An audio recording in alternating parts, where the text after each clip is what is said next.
chào các bạn đã đến với kênh kiến thức siêu cấp của chúng ta hôm nay nhé. Bạn đã bao giờ vừa tắm vừa run cầm cập vì sợ cái bình nóng lạnh biến mình thành món thịt xiên nướng chưa nào? Hãy cùng Nhộng Tito giải mã bí ẩn này ngay nhé. Nhìn kìa, anh chàng Tori tội nghiệp đang đứng trước chiếc bình nóng lạnh cũ kỹ với vẻ mặt đầy lo âu và nghi ngờ.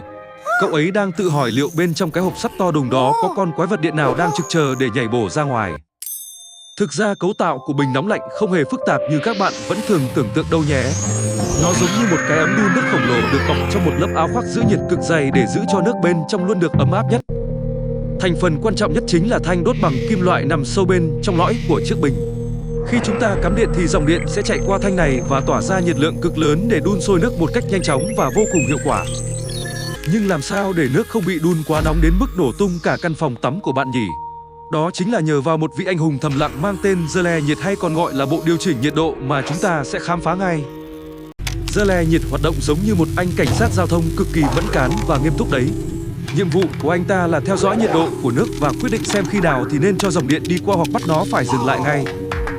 Bên trong chiếc Giơ-le này có một bộ phận cực kỳ thông minh, chính là thanh lưỡng kim bí ẩn. Thanh này được ghép từ hai miếng kim loại khác nhau có tính chất giãn nở vì nhiệt hoàn toàn khác biệt để tạo ra những phản ứng cơ học vô cùng thú vị. Khi nước lạnh thì thanh lưỡng kim vẫn nằm phẳng giúp hai tiếp điểm điện chạm vào nhau một cách chặt chẽ. Lúc này dòng điện sẽ được phép chạy qua để nung nóng thanh đốt và làm cho nước trong bình nóng dần lên theo đúng yêu cầu của người sử dụng. Đến khi nước đã đạt tới nhiệt độ mà bạn cài đặt thì thanh lưỡng kim sẽ nóng lên và tự động cong lại. Hành động này sẽ đẩy hai tiếp điểm rời xa nhau khiến dòng điện bị cắt hoàn toàn, giúp ngăn chặn việc đun nước quá nóng gây nguy hiểm. Mỗi khi bạn nghe thấy tiếng tạch nhẹ phát ra từ bình nóng lạnh thì đó chính là lúc anh cảnh sát Giơ-le đang làm việc đấy. Nó là âm thanh của sự an toàn cho biết hệ thống đang kiểm soát nhiệt độ một cách cực kỳ chính xác và tin cậy.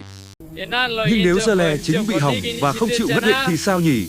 Đừng lo, vì các nhà sản xuất đã trang bị thêm một lớp bảo vệ thứ hai. Đây là chiếc Giơ-le bảo vệ quá nhiệt sẽ tự động ngắt vĩnh viễn nếu nhiệt độ tăng lên quá mức cho phép. Trên thân bình thường có một núm vặn để bạn tùy chỉnh nhiệt độ theo ý muốn của mình. Tuy nhiên bạn không nên để ở mức quá cao vì sẽ làm tăng nguy cơ đóng cặn vôi và làm giảm tuổi thọ của thanh đốt nhiệt bên trong bình chứa của bạn. Khi nước bị đun quá nóng thì các khoáng chất trong nước sẽ kết tủa và bám chặt vào thanh đốt như một lớp đá vôi cứng đầu. Lớp vỏ này sẽ ngăn cản nhiệt lượng tỏa ra ngoài khiến thanh đốt bị quá nhiệt và rất dễ dẫn đến tình trạng bị cháy hỏng. Đây chính là lúc nguy hiểm thực sự bắt đầu xuất hiện đây. Khi vỏ thanh đốt bị nứt do quá nhiệt thì dòng điện sẽ tiếp xúc trực tiếp với nước trong bình. Nếu không có các thiết bị bảo vệ thì dòng điện này sẽ theo làn nước truyền thẳng đến cơ thể bạn.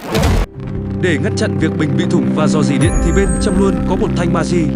Thanh này có nhiệm vụ chịu trận thay cho vỏ bình bằng cách thu hút các ion gây ăn mòn về phía mình, giúp bảo vệ lớp men bảo vệ của bình nóng lạnh.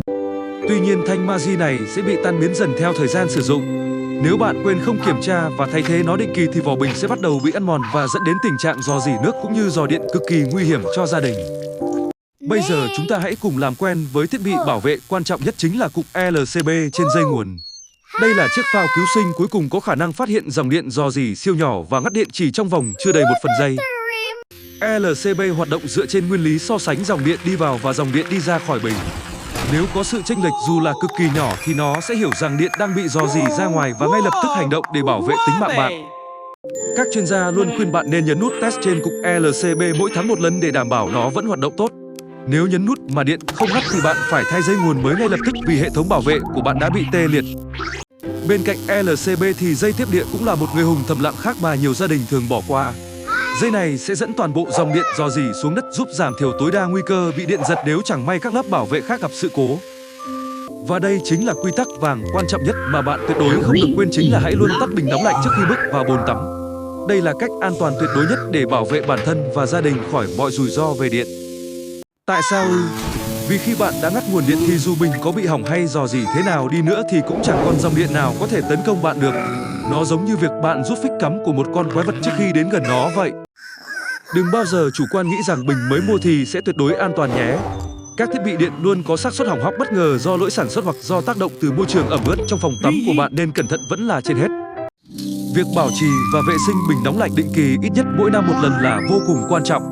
Nó giúp bạn sớm phát hiện các dấu hiệu hỏng hóc của Giơ-le hay thanh đốt để kịp thời sửa chữa trước khi có bất cứ sự cố đáng tiếc nào xảy ra. Hy vọng những kiến thức bổ ích hôm nay sẽ giúp các bạn luôn được an toàn và thư giãn tuyệt đối khi đi tắm nhé. Đừng quên nhấn đăng ký để đồng hành cùng Nhộng Tito và Tori trong những chuyến phiêu lưu khoa học đầy thú vị và hài hước sắp tới.